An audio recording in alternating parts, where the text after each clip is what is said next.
Live from the Preston Highway Studios, it's 24-hour Purple People.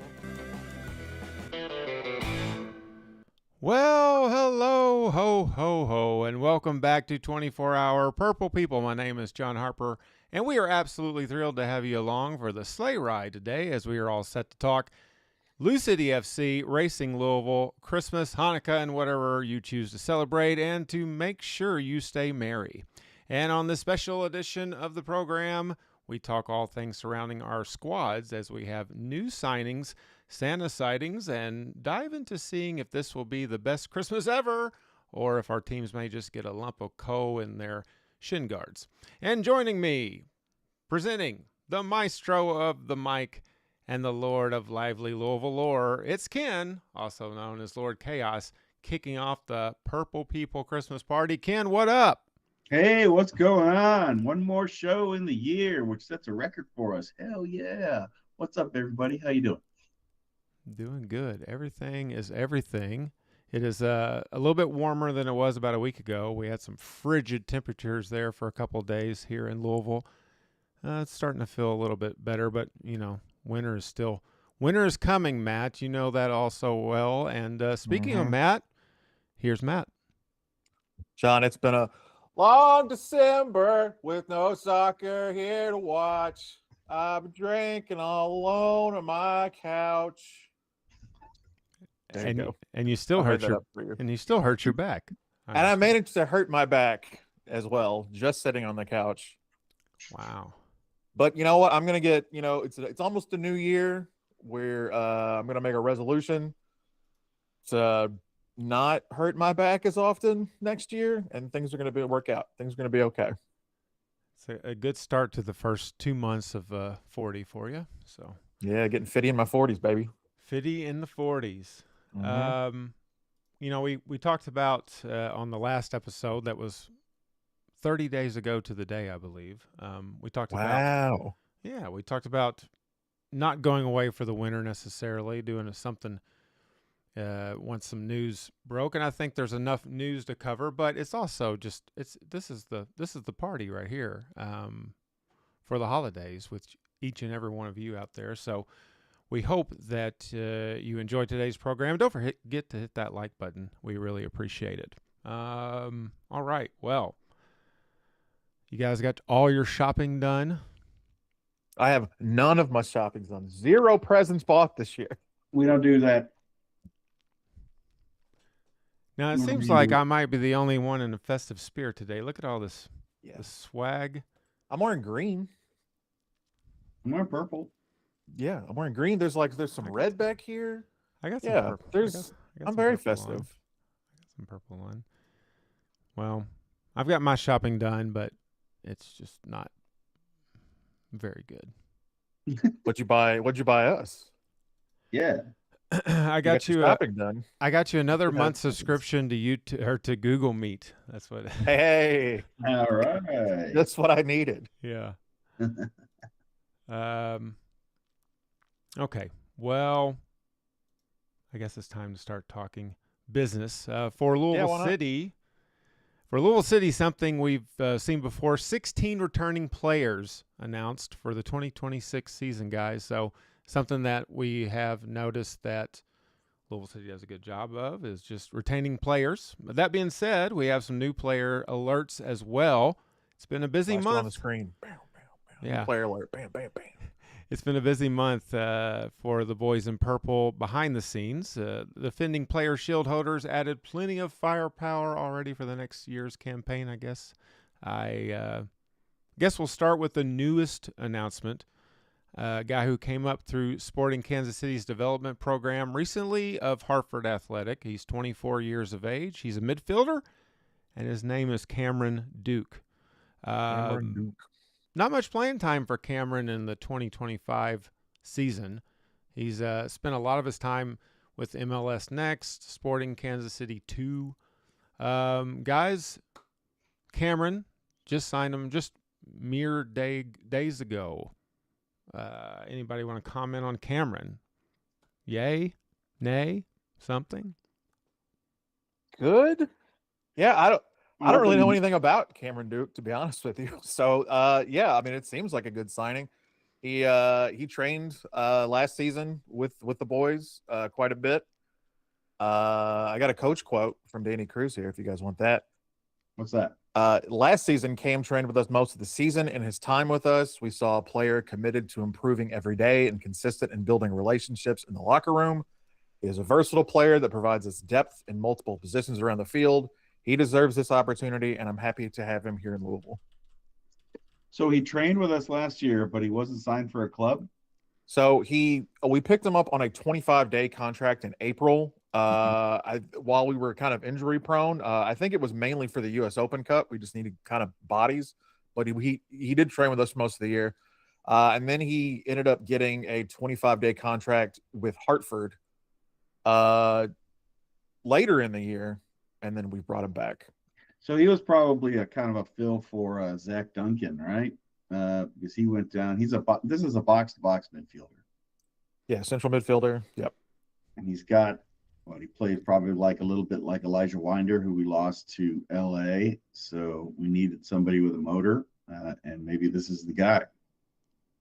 And he's 24 years old. I think you're going to see that with a lot of our signings. We have pushed younger and younger,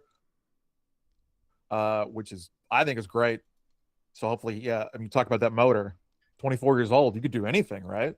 Yeah, we did retire some players that were at the high end of their career, so this makes sense. We retired them. We took them back to the shed. Yeah, took them out to the back. You know what happened. We had to retire them. That's what we do around here. Mm-hmm. Yeah. So, okay, cool. Sounds a little bit like a bench player right away, but we don't know what's going on with Lambert, right? We still haven't re-signed or signed him, unless somebody knows. Yes. Lambert returned. His loan ended because he was on loan with us. I don't remember who, but he did not re-sign. Real Salt Lake. Yes, Real Salt Lake. Okay. Did not re-sign him. So he is a free agent currently still. So, I mean, I would hope just based on his performance and how often he was used last year or this year, I mean, I hope that he's in talks with the club. Yeah, I would hope to too, but if not, so we're building some depth. And if anything, this dude will compete with other folks for those positions. It's certainly something we needed without Lambert being on the books. So I hope for the best for him. Let's see. Yeah, hope for the best for him as well. And yeah, a little youth. We're going to keep talking about youth as we go through some of these players. Another addition coming on board December the 12th. Matt, if you recall, we were going to go over the pronunciations of these names before the program. Yes. Are you asking me that because we forgot to do that? I am. I'm telling you that because Maquel Akil. That is a valiant try. That is a really great Christmas time effort. It's Mukwele Akale. Mukwele Akale, and I've been remembering it with Nelly. I'm sure you're all familiar with Nelly. Hey, must be Akale. Okay. Yes, absolutely. Which I will be singing in the stands this year. Should he become a star for us? Please don't. Okay. So I don't know. This dude is a playmaker. All right, go watch some highlights, and you're gonna get excited. He plays primarily on the right wing. He's a 28-year-old Minneapolis native. He signed a 2-year contract with us with a club option for a third. He's played all over. He's had some international stints, starting with Villarreal CF in Spain when he was 17. Then he left Villa to join Pathos FC in Cyprus. And then he returned to the U.S. in 2022, where he played with South Georgia Tormenta, and he won a title there, a League One title. He's been all over the place. I got a coach quote. You guys want a coach quote? Yes. Danny says he calls him a dynamic attacker that we believe is going to make us a better team in the final third. He has consistently shown how dangerous he can be in 1v1 situations and is hungry to help us achieve success. I was happy with the interview process, and I'm confident he's going to be a great fit both in the locker room and on the field. So he's AP's replacement. Seems Correct. like it, yeah. Yeah. He seems like a more attack-minded AP. Not that AP wasn't attack-minded, but this guy pushes it. Looks like he's got some flair and some excitement. My guess is he'll be a fan favorite, and hopefully he can produce the stats to match that. Spent the last 2 seasons with Oof in FC in New Mexico. 11 goals, starting 28 games in 2025 for United. He seemed, like you said, he seems excited. He said there's a high standard here in Louisville, which we agree with that. There is a high standard, and wants to bring his best version of himself to Lynn Family Stadium, he said. So, how old is he? 28 years old. 28. Yes. Okay, so he's prime at the apex of his career. Mm-hmm. Okay. We got a prime Akale, yes. Yeah, and they signed him for 2 years plus 1. Yeah, 2 years with a club option for the third. That's a big contract right away. So I think there's some high expectations for this dude. He's good with the ball at his feet. He's very technically gifted. He's got a great touch. He'll take those shots from outside the box from weird angles. He's a playmaker. Looks like he was a set piece guy too, right? He's going to be against a lot of those set pieces probably. Yeah, we got a few guys on the roster already. So competition raises everybody's level up, right? So yeah, I'd love to see him come in and compete in practices for those. I do want to, their press release notes, and I think it's, for whatever reason, it notes specifically on 2 different occasions, Akale scored the winning goal in a playoff game for New Mexico. So the club, don't we? Yeah, the club emphasized that for whatever reason. Oh yeah, I could see why they would emphasize that. That makes sense. It feels like if we need something, this is the guy who's like instant attack. He's going to come in and create a little bit. I think Manny Perez does the same kind of thing for us. Like he's instant sort of creation. Yeah, he's gone. Did he not come back? I don't think he's on the roster. Oh, let me see my returnees. I got a list here. I'm pretty sure we lost all the Perez's. No, Manny's back. Manny's back? Adrian. Adrian's gone. Yeah, Manny will be back. Manny's back. Mm-hmm. Manny didn't play a ton of games this past year, and he has suffered injury in the past. So maybe he's just living out the second year of his contract or something, and we'll see how it goes. I hope for the best. Yeah. He has had some injury problems. I'd like to give a shout out to Darren right now while I'm thinking about it. Hi, Darren. Hey, moving right along. I know that's random. It'll make sense later, though. Mm-hmm. For us, too, or just you? No, for you guys, too. Okay. All right. We know that one of the questions that we needed answered in November was with the loss of Damien behind at Go Keep. We were a little concerned how that was going to play out. We saw that Ryan Troutman recently got a new contract as well, but it looks like Big Trout that with that question mark, it might be answered. No more question. A 29-year-old fellow Frenchman coming in. Matt, what's his name? It's Hugo Farou. Are you French as well? You said fellow Frenchman. No. Did I say fellow Frenchman? Yeah. Are you French, John? Are you French? Yes, I am. Harper. Very French name. Yes. John Harper. We replaced traditionally French name. We replaced a Frenchman with another Frenchman. Well, Hugo spent the last season with Loudoun, saving 77 goals in his effort. Loudoun, defensively, not a great team. You know, they were 6th worst in the league, giving up 49 goals last season. A lot of backline problems with Loudoun. It doesn't seem like it's on Hugo, right? Yeah, over his time with Loudoun, what you said, like the last 3 years, over those 79 games, he has made more saves than anybody else in the league. So he faced a firing squad behind Loudoun's leaky backline. I don't think he's going to have to face that kind of firing squad here. Hopefully, he's a 6'1", 29-year-old. I got a coach quote. I got a coach quote if you guys want one. I'm just going to start giving them and stop asking. Yeah. There's lots to like about Hugo. He's good with his gloves, assertive off his line, composed with his feet, and understands the importance of winning critical moments. That's from goalkeeper coach Scott Budnick.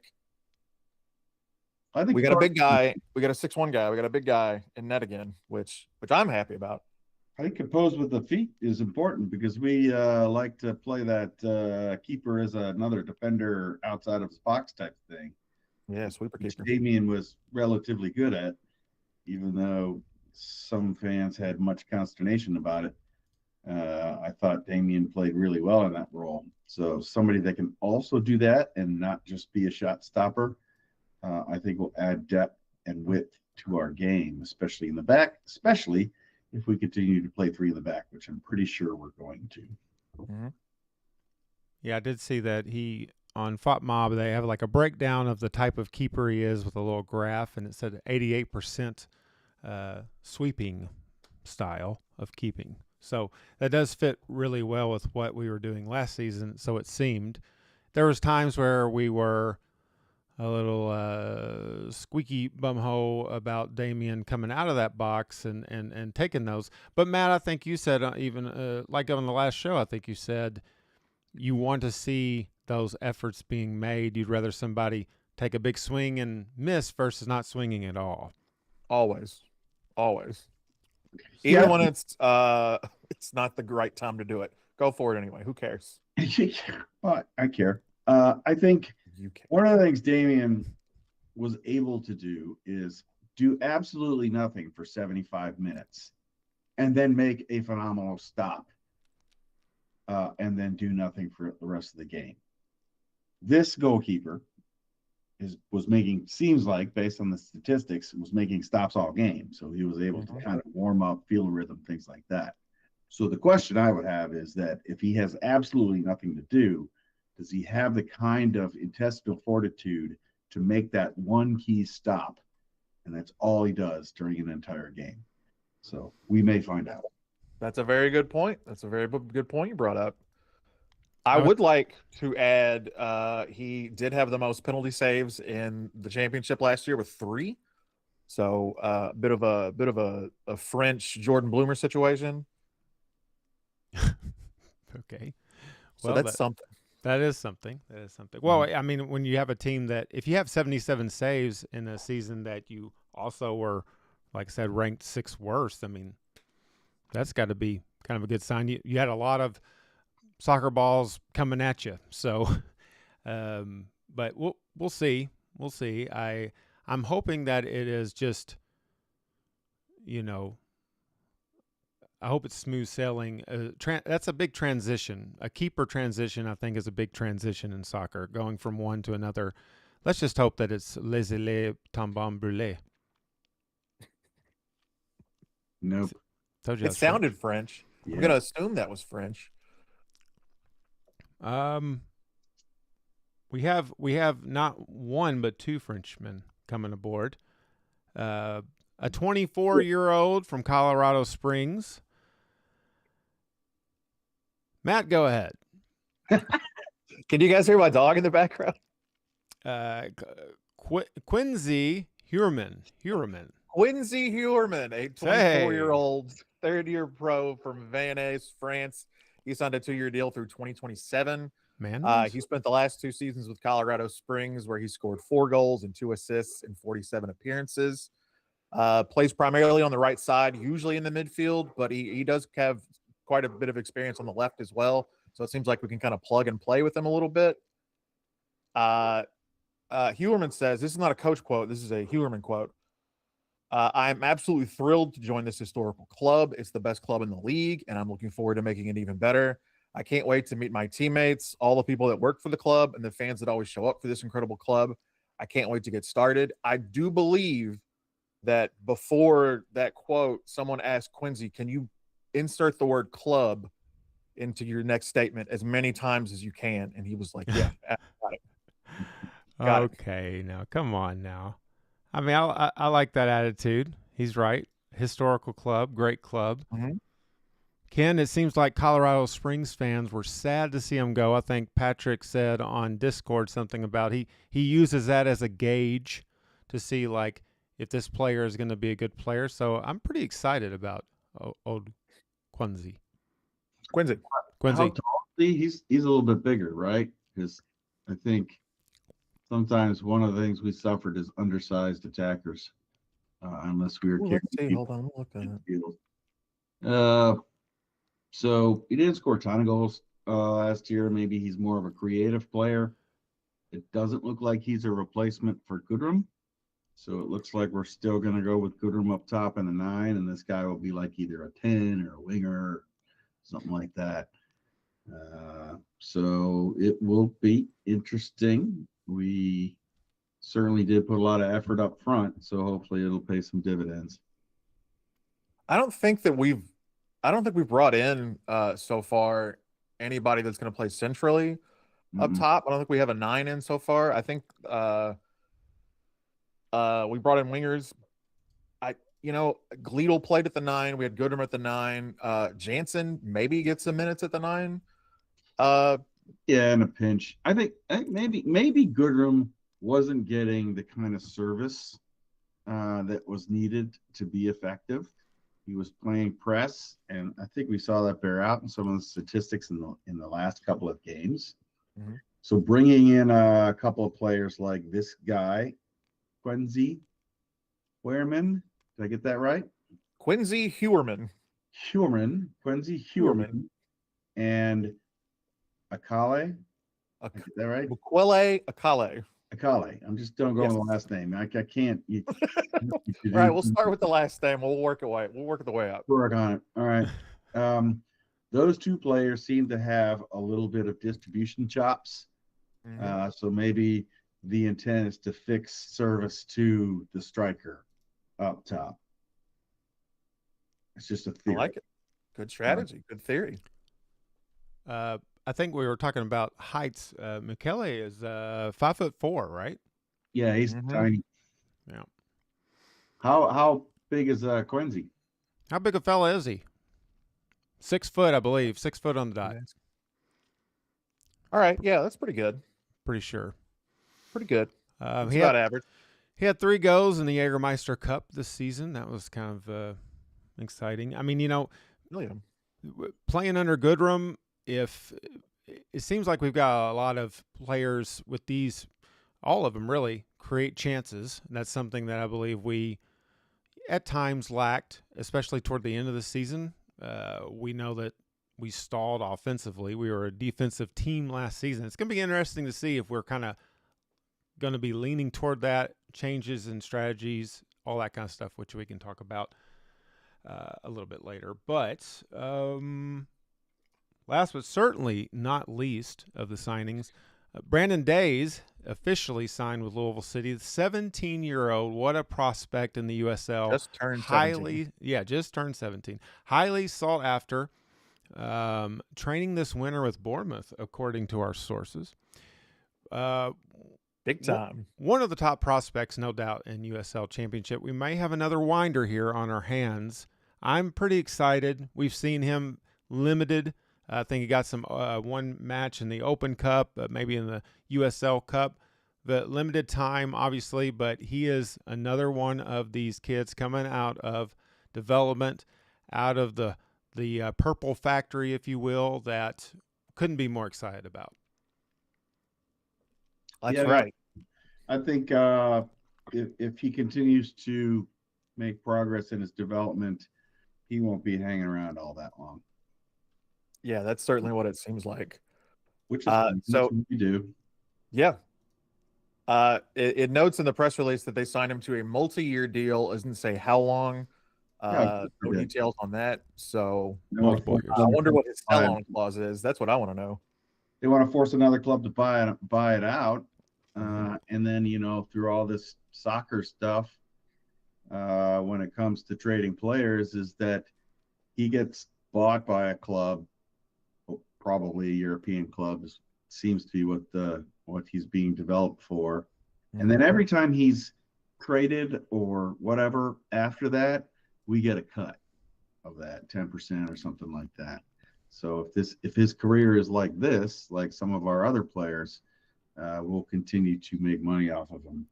as he goes through his career. So Thanks, Brandon. it's how the business works. It's like a fabulous moolah strategy. Yeah, I'm really excited about Brandon. I cannot wait to see him get some more play time.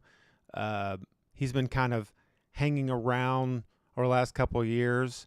Hayden Stamps is no longer with the club. He signed with, signed is the word, but he's going to Clemson University to play soccer there.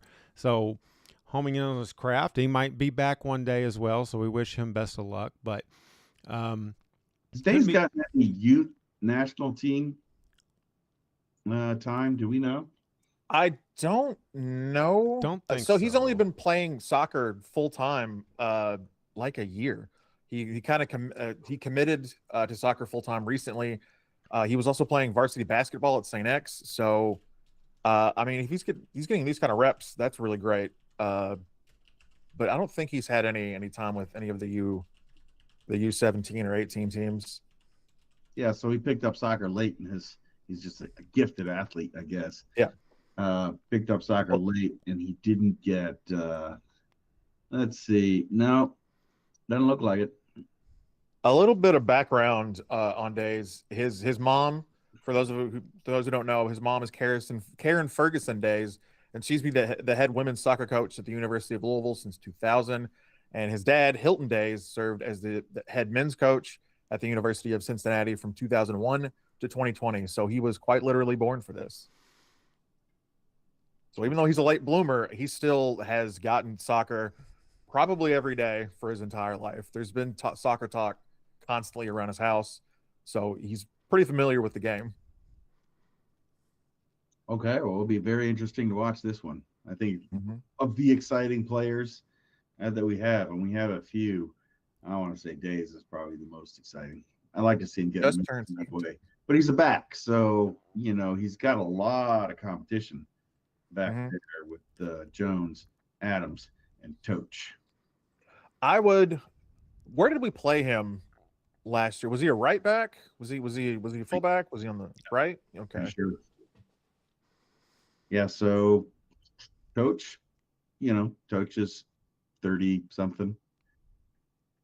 Maybe his last year.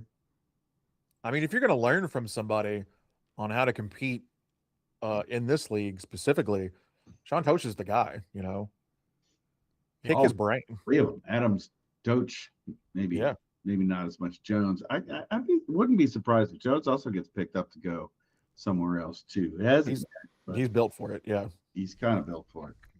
He's back as of now. I mean, there's a lot of eyes. I imagine that there's a lot of clubs that have Louisville City on their Rolodex.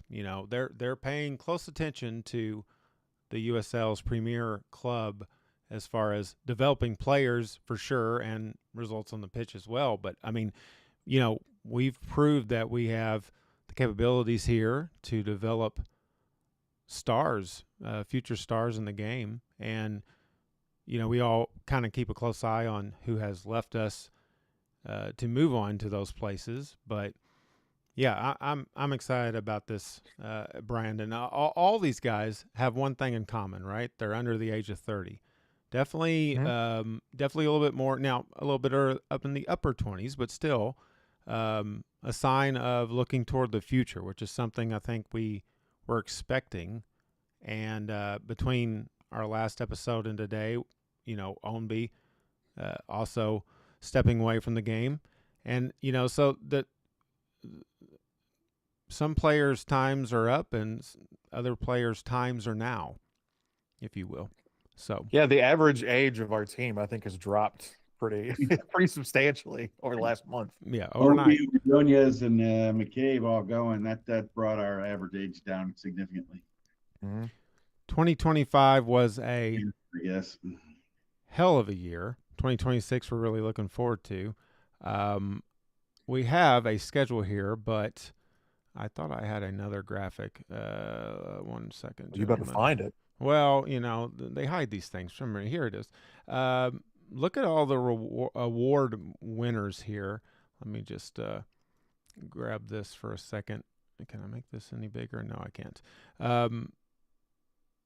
Yes. I mean, impressive. Coach of the Year, Danny Cruz, Davila winning USL Player of the Year. What an honor. Which is huge, and I feel like nobody's I talking know. about it. Yeah, it's so huge. I mean, like, I wasn't being sarcastic when I said what an honor. I mean, unbelievable. Which correlates, mind you, with a lot of 24-hour Purple People mid-season predictions and end-of-season That's right. top 3 players segments. Again, right? Yeah, you're welcome, USL. Obviously, whoever picked these awards was cribbing from our show. Obviously. Yeah. Oh, they all watch. There's no doubt. What else we got? Damian Loss, Keeper of the Year. Kyle Adams, Defender of the Year. No, first team. Aiden McFadden was team, first all team. USL. Yes, all league first team for Josh Jones. Sean Tosh, all league first team. Was Sean first or second team? I think Sean was second. He's normally gotten first team. Yes. Maybe dipped off to second team. He's got a ton of those all 11 all league awards. So He's on it practically every year. Looking forward to 2026, we've got some fun matchups out there. The league kind of keeping it the same, but kind of not. A few changes. We know we have 2 new clubs in the Eastern Conference, Brooklyn and Jacksonville. Guys, if you could pick one of those as an away match, which one are you doing? Brooklyn. Without a doubt. Yeah. Where are they going to play? Do we even know? Brooklyn. Thanks. Is it actually? Now, I know.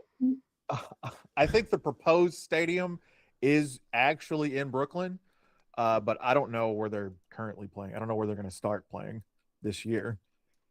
But they hope to be in the city proper, which would be big. Real estate if they can pull that off. There. Yeah. So Jacksonville was a club. The old, what was it? NASL? Remember? The Armada, right? Yeah, the Armada. Yeah. And they took Matt Fondy from us after year 1. They took somebody else too, Brian Burke, I think. They took both those players, which was like the heart and soul of the team. Are you saying we already have a rivalry?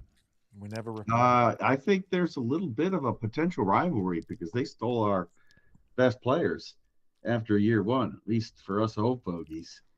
I think I'm not too keen on Jacksonville. I think Brooklyn's just cool because it's Brooklyn. It's Brooklyn. Brooklyn, stand up. We're Brooklyn. Probably gonna be a shit team, but hey, it's gonna be fun. Hopefully, they're a shit team.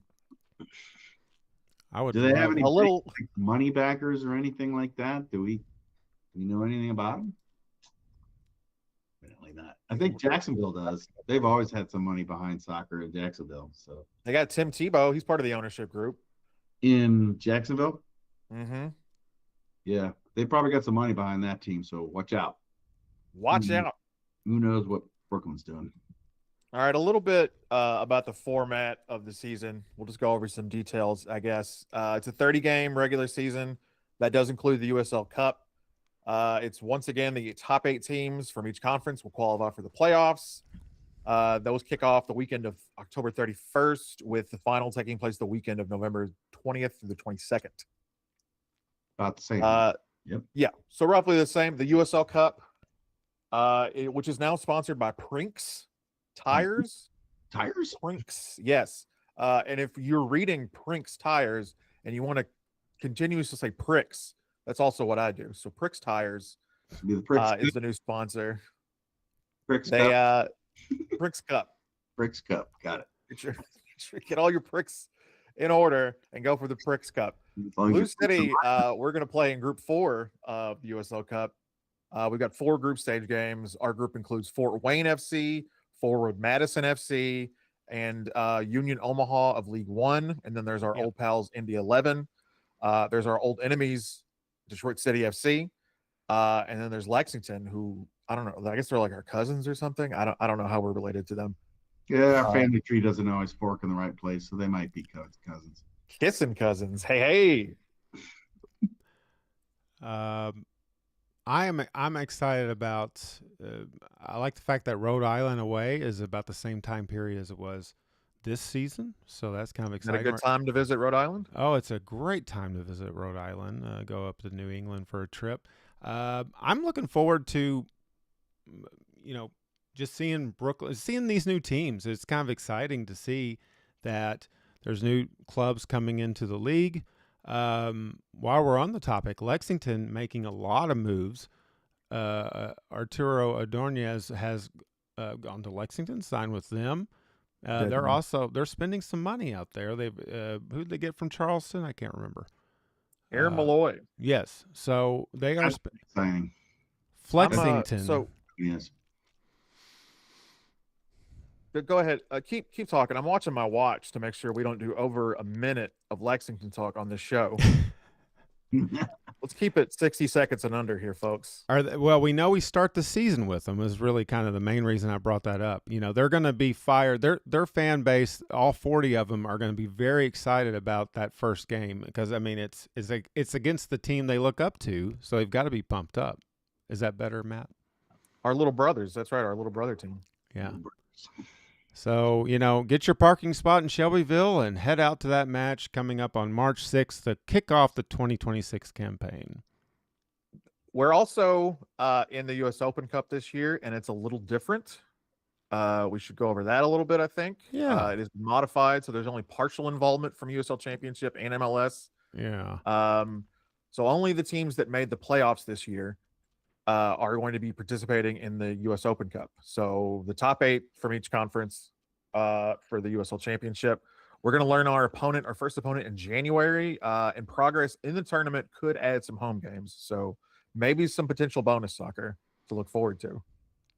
Are they going to keep that format next year too? I don't know if this is a compromise between the USSF and maybe MLS and their interests, or if this is a one-time deal because of the World Cup for next year. I don't know. I'll be interested to see. I just want the tournament to remain viable. This is a very historic tournament, and us soccer nerds really geek out about it because it is important. It's the only all-league tournament we've got.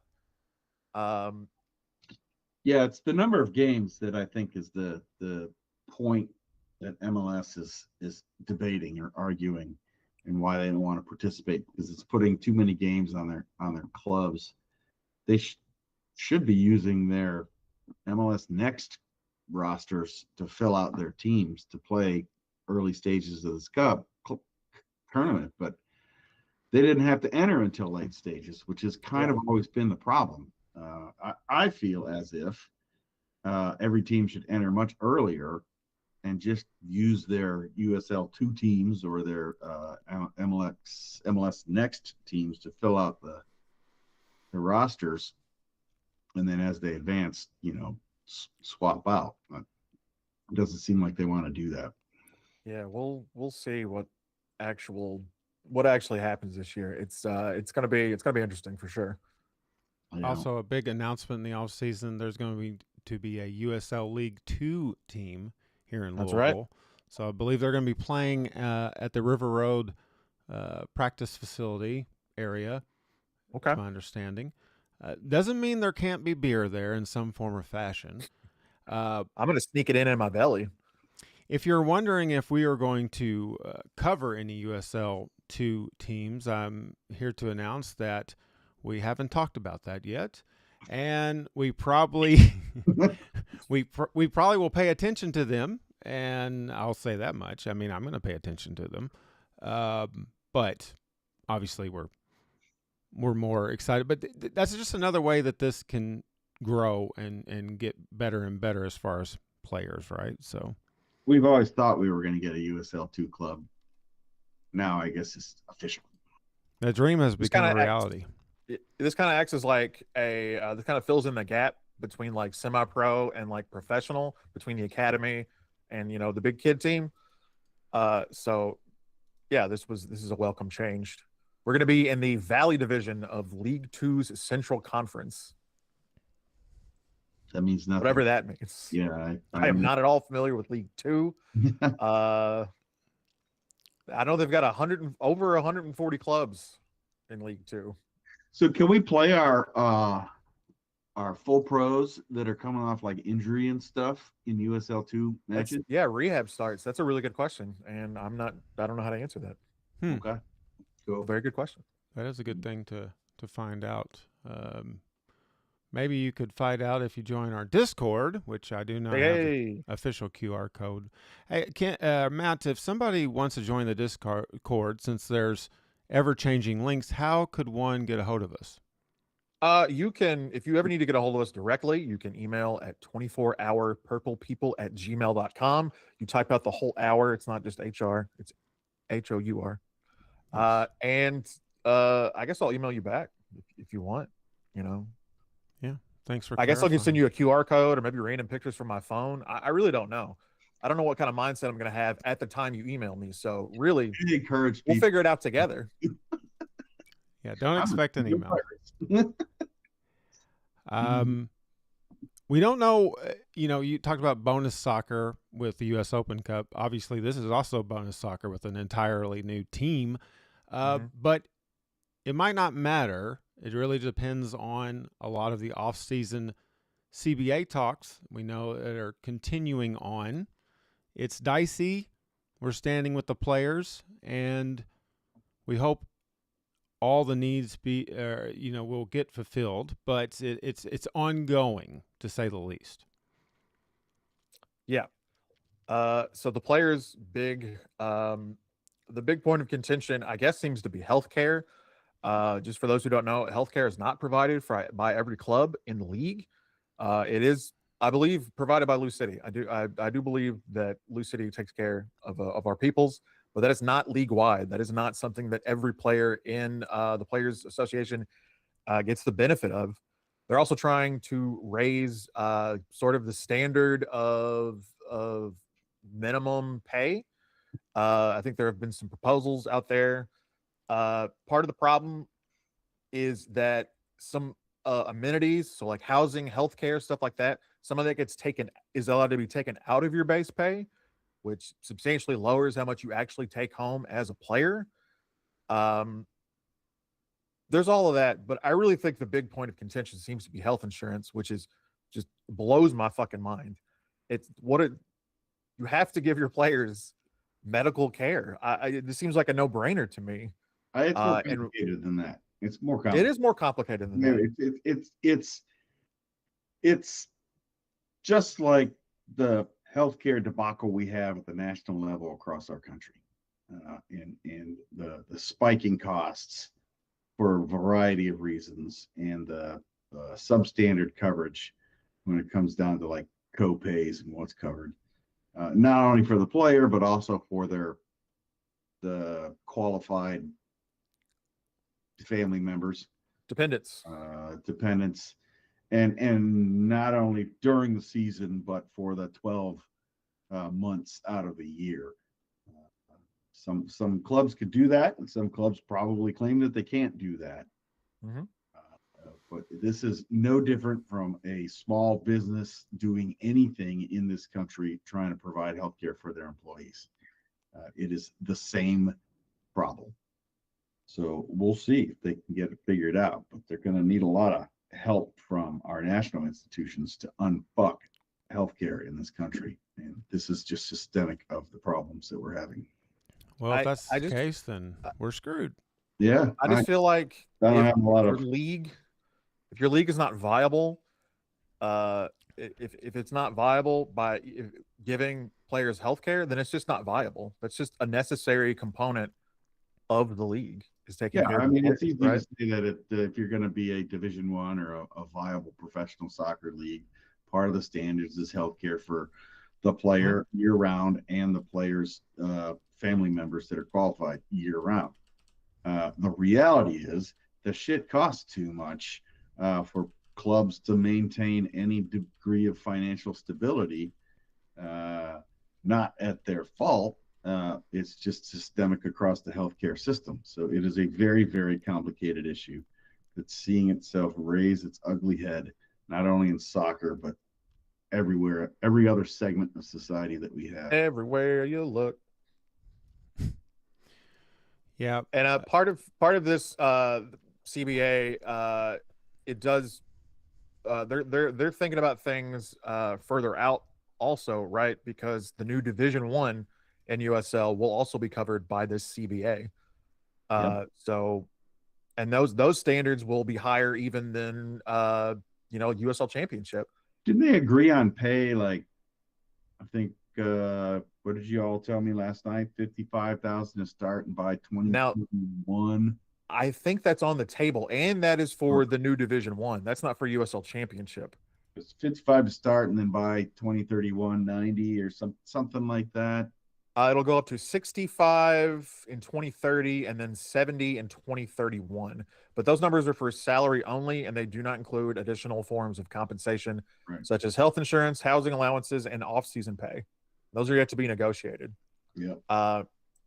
So this is going to be ongoing. I know that I want to say a couple dozen times have been to the negotiating table and not come away with the deal.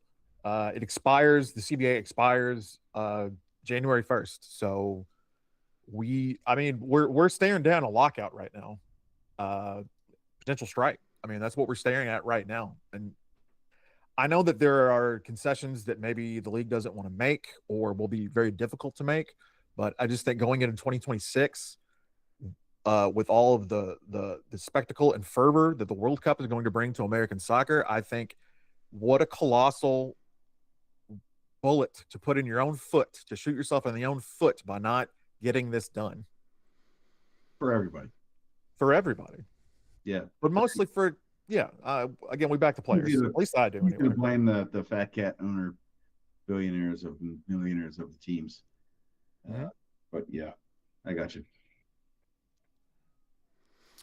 Well, we'll see how that ends up. Hopefully it just is a win-win. We know that the USL is positioned right now to really make a big move in America. Like you said, Matt, I don't think we realize right now just how big the World Cup, I mean, obviously we know it as soccer fans, but the World Cup is going to be just like it was back in the late 90s. It was huge.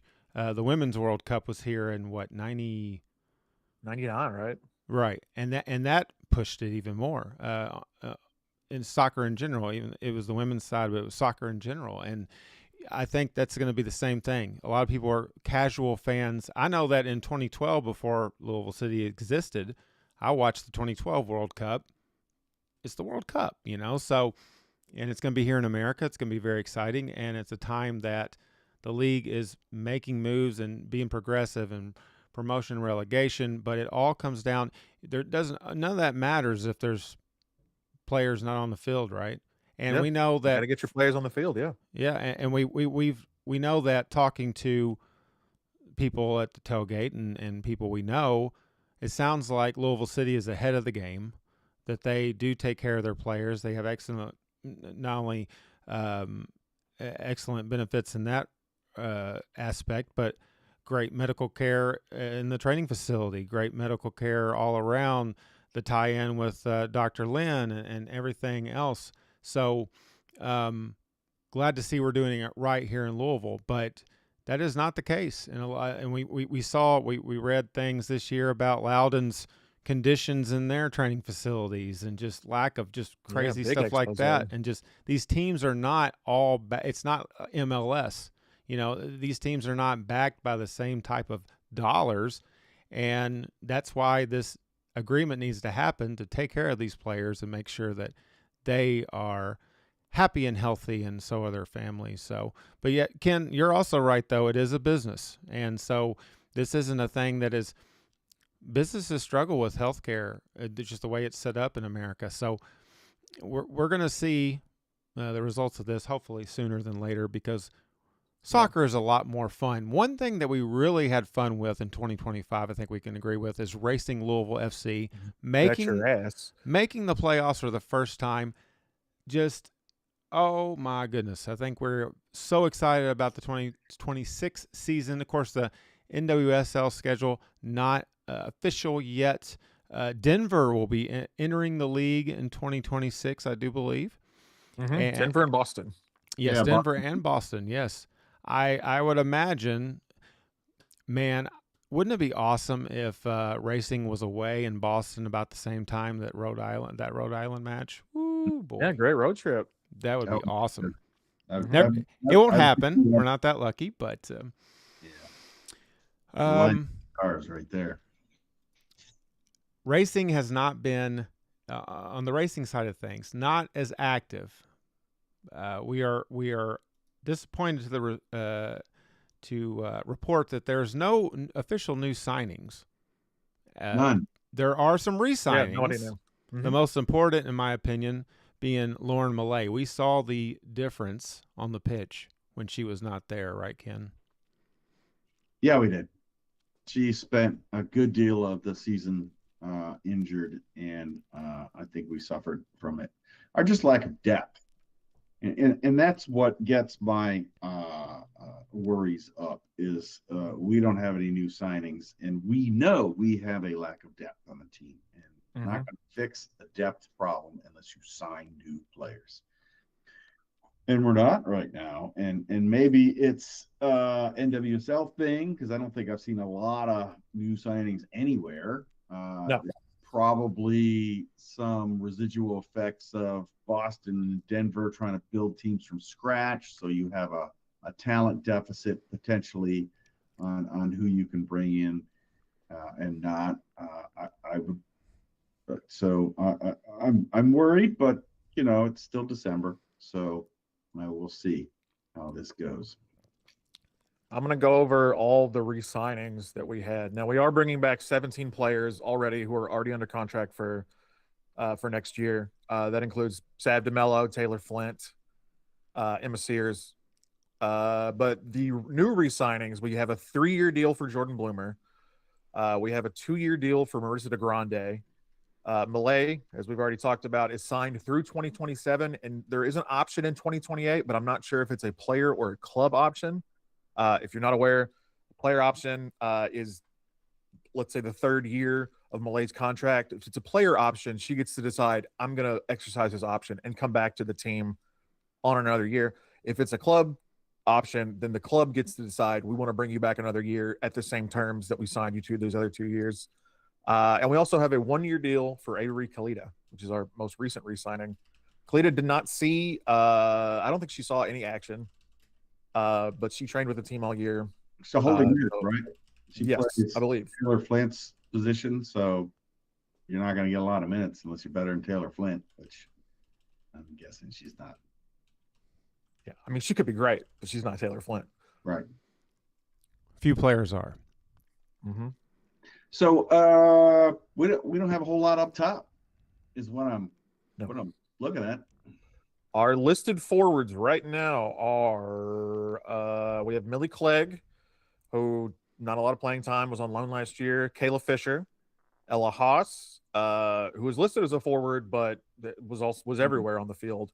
Emma Sears, Sonis, again everywhere on the field. Sarah Weber, and then Kirsten Wright. So. Yeah, I mean, I guess right now we're going down the road where we're going to have the Fisher Weber trade-off. Yeah, I'd really like to see something bigger, better up top. I have thought for a while now that this club is like one big signing away from really taking it to the rest of the league. I don't know who that signing is going to be. I don't know how they're going to pay for it, but yeah, making a big splash and bringing in like a top tier striker would do wonders. Cool. But I guess that applies to every team, right? So I guess that's not. I mean, what am I saying? I think it's a legitimate thing. Coach Bev got the Coach of the Year, Coach Bev. You say it right. Yes, and also got the what's that thing where they go through the soccer coach license system thing? Now she's at the top of that. Yeah, so she has a Class A license. Is that what that is? Yeah, I believe that's correct. So what that means to me is, Matt, somewhat to your point, Coach Bev has proven that she is a winning coach. She's going to find ways to win whoever we bring in, or lack thereof, hopefully not. But she made it work in 2025. This team is set up to, I think they made a splash, unlike seasons before that. They really made a splash making the playoffs, got their names on under the bright lights, I guess you could say. And the NWSL is a wild league. It's going to be interesting to see the dynamic in the league with these two new teams coming in. Boston, of course, suffered from the same problem we had with Proof FC. They changed their name. Ooh, boy, that was terrible. I think it was worse than we were. Oh yeah, Boston messed up way worse than us. Yeah. Yeah. Like balls and sweaty balls and all kinds of not good stuff going on with that in Vail. But you know, we spent a lot of time on Louisville City. We're not spending as much on racing, but there's really hasn't been all that much news come out of the racing camp. One thing that was exciting to see, and it kind of ties in both teams, is look at these lovely individuals. Engagement. Love. Look at Savannah standing on a soccer ball. And she's still shorter. Kyle is still bent down a little bit, yeah. Kyle and Savannah hitching it up, getting engaged. So that was exciting to see. And it's, you know, it was just good to see DeMello after the rough ending of the season for her and see her happy and that big smile. And it seems like everybody was just really thrilled. Some great comments. I think Laura Millay said two of the best people or something like that on her comment of this video or picture. So that was exciting to see. You know, it was just, you know, racing. I am so pumped up for racing. You know, one thing I didn't talk about, and this kind of goes over to racing, might be at Louisville City as well, but I think the team, the Coopers and the team have they kind of talked, and I think there is maybe some new stuff. We might have draft beer gentlemen a little bit closer to us. Rumor has it. A wonderful thing. Let me just your very first point. The Coopers and the team are talking, so they haven't really talked a whole lot these past 4 or 5 years. So just the sheer fact that they're communicating better, I think, gives us hope for the future a little bit. That's just my thought on it. Yes, me too. Back to draft beer. Yes, back to draft beer. I think they're wanting to also, you know, we covered the season ticket prices, and we saw that the Stouffenall Inn is going to be a little bit less than the other end. We talked about how are they going to prevent people from blah, blah, blah. But I think they're wanting to really emphasize it being a supporter section. You know, there's been multiple times where a family of 4 come in right in front of us to watch the new Avatar movie. And we're just kind of like, well, you know what? Here comes the F-bombs anyway. So, like, you know, there's a rowdy environment over there, but I don't know if the team necessarily expresses that that's what it's going to be. You know, you go buy a ticket for a soccer match. I don't know if you ever, like, looked at SeatGeek for whatever. You know me. I love ticket sales and attendance and all that stuff. But I'm a mark. What can I say? But, like, you know, you see that online. You'll see stuff like this section has smoke grenades, drums, and I don't know. I don't want to say adult content. It's not like an OnlyFans section, but like the it could okay. be. Hold on. They have smoke grenades, drums, and F-bombs in the other section as well. Are they going to eliminate all of that? Well, this is the quota of F-bombs is higher, you see, on our end of things. And I think there are plenty of F-bombs in both sections. Well, here's my stance on language and children. I don't have kids of my own, so take that into account. If your kid hears me say fuck, right, and that's the worst thing that happens to your kid that day, your kid had a great day. All I'm saying. It's just a word. They're going to hear it everywhere. It's in the world, right? You have to prepare your child for the world. The world doesn't have to cater to your child. So yes. I will die on this hill with this comment about creating the supporter section of which they want is they will not be able to do it unless they do something about the sun. That's the bottom line. That's Big it. Missile launcher. You solved the question. You solved the equation. Anything about That's the sun, which is later start times or whatever, then they are never going to realize the goal that they have for that section. That is the core issue. That is at the heart of the wound, right? That's it. Yeah, some other things to pop up from this random thing I overheard was maybe Are you doing. allowed to be sharing this information? No, I probably Who shouldn't cares? be. It doesn't Who matter. cares? Like maybe some they might be doing I don't want to say renovation, but maybe repainting some inside of the concourse, maybe some banners eventually in there, a la like the Yum Cool. Center when you walk around, things like that. We've talked about before the lack of like banners in that stadium is astonishing. As many accolades as Louisville City has accomplished, and then now we've got the retirement of two of our biggest icons in the offseason. We need a little bit. I've got some. I've said this before. I've got old tifos sitting literally 5 feet from me on the other side of the wall in the closet. I will gladly donate them if they could find a way to. I'd love to see that Wayne tifo displayed if they could find a place to do it and keep it there, and it wouldn't get like destroyed by the elements, because I think that's a evergreen forever type banner, right? So Ken, you're right. They're talking, and I know the Coopers are mostly Louisville City. They also support racing, but the fact that this thought process of there was a little bit of a separation there for a bit, and doesn't matter whose fault, whatever happened, whatever, what side, whatever. The fact that they are talking now is a little bit is good.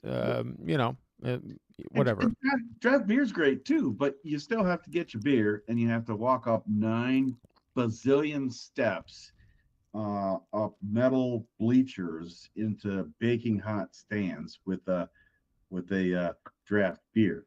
It logistically, it's not the best of ideas.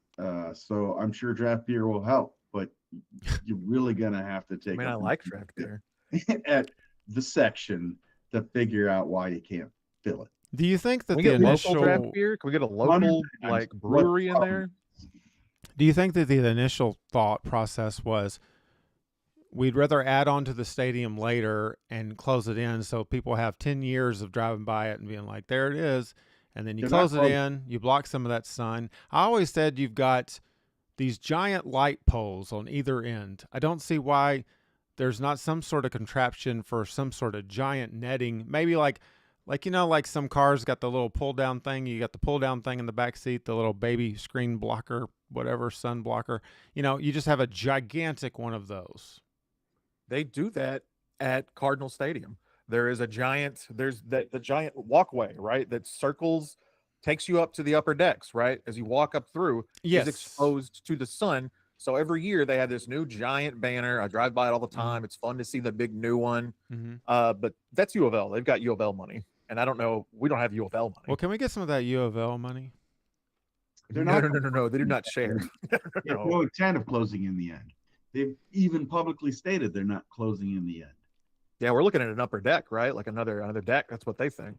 It has everything to do with when you're going to have your kickoffs, and they've gotten to 8:00. They didn't start there. I mean, we used to play the whole 2021 or whatever it was. We played the whole game facing the sun. Now it's just half a game, sometimes a little bit less, depending on time of year. But they're just going to have to make some hard decisions to fill that section. And I just don't think, what I've heard so far, it ain't going to work. If Mr. Burns can figure it out in The Simpsons how to block out the sun, then I think that I think that the staff can do it as well. Yeah, you would hope so. I mean, I always look forward to seeing what changes are going to be made. Usually it revolves around new foods and prices of the foods. Hopefully, if we see any prices changing, it'll be in the downward. Of course, that's doubtful. But at least if the beer would not go up in price and it would go down, that would be great. But we'll see if the draft beers are where they are. Just the little things I've overheard, I just wanted to bring up shortly. Guys, Look at all this gossip. yeah. Well, I'll save it for the end of the show. That way nobody will see it. This is all fun to talk about, but I want to put you both on the spot All right, just for the hell of it, because it's the holidays, right? It's a special time of the year. It's a hectic time of the year for everybody involved, which seems to be everybody. When I ask you your favorite go-to memory of Christmas childhood-wise, maybe your favorite thing that Santa brought or something like that, holiday season, favorite memory, can go. Yeah, I think I was probably about 4 or 5, and my grandfather made me a wooden pirate sword. Nice. He was a carpenter, and it was awesome. That is awesome. Love it. Matt? Nice.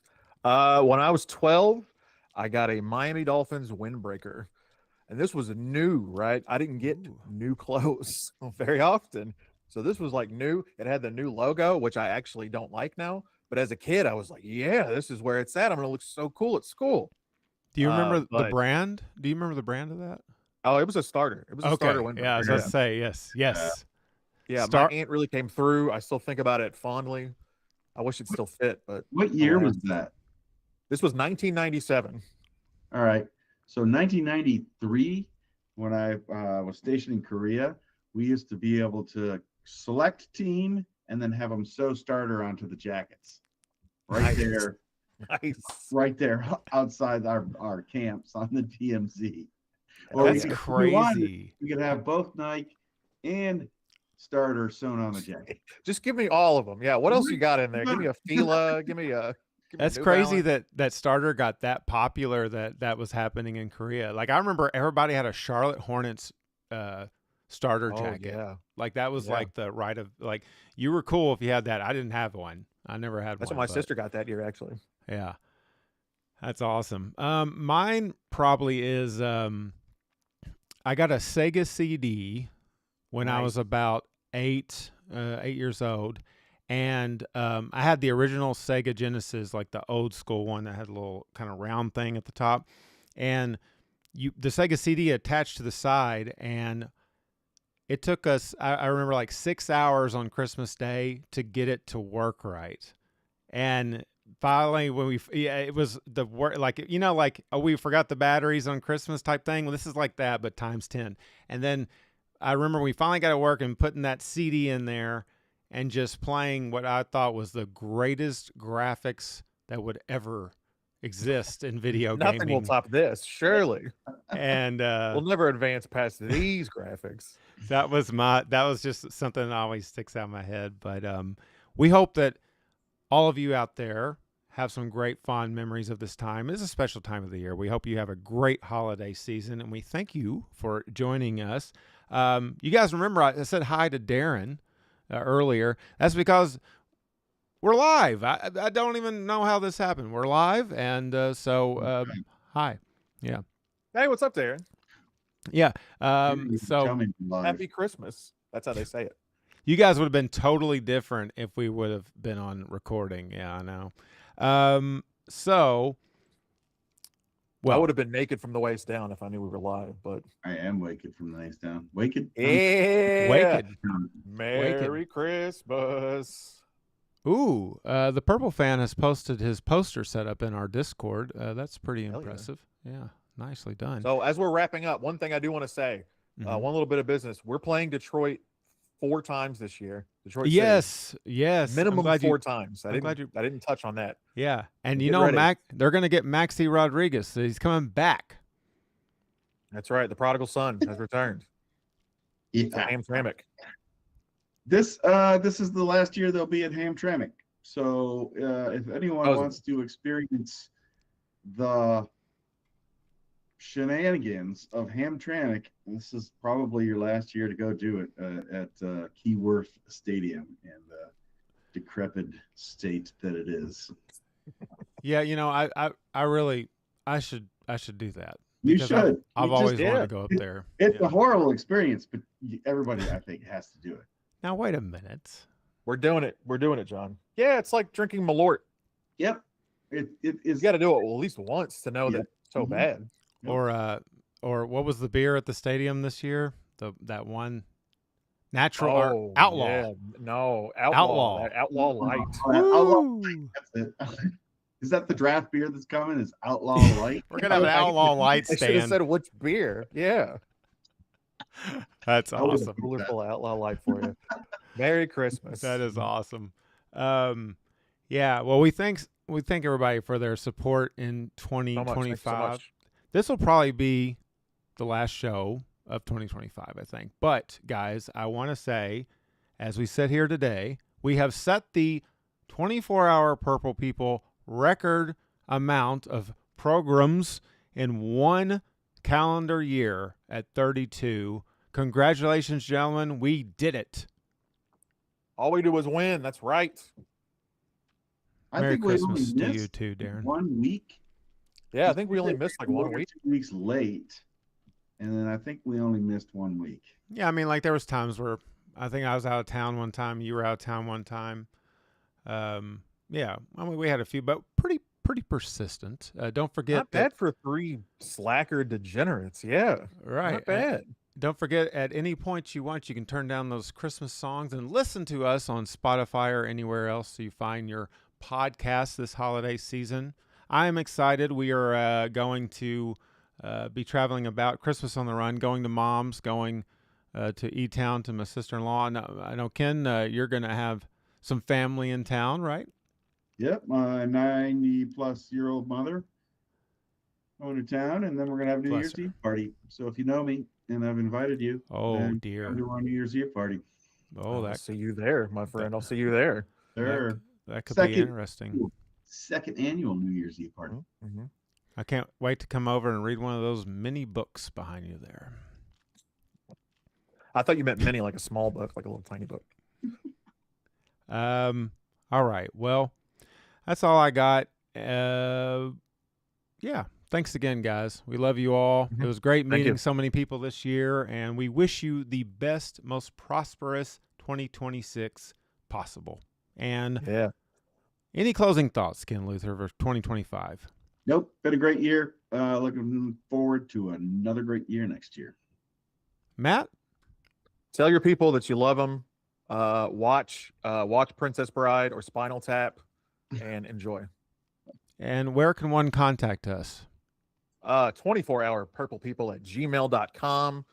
We're also on all the socials, 24-hour purple people. Not all the socials because I'm 40. I don't know how they all work. We're on Insta. John, you're on Twitter.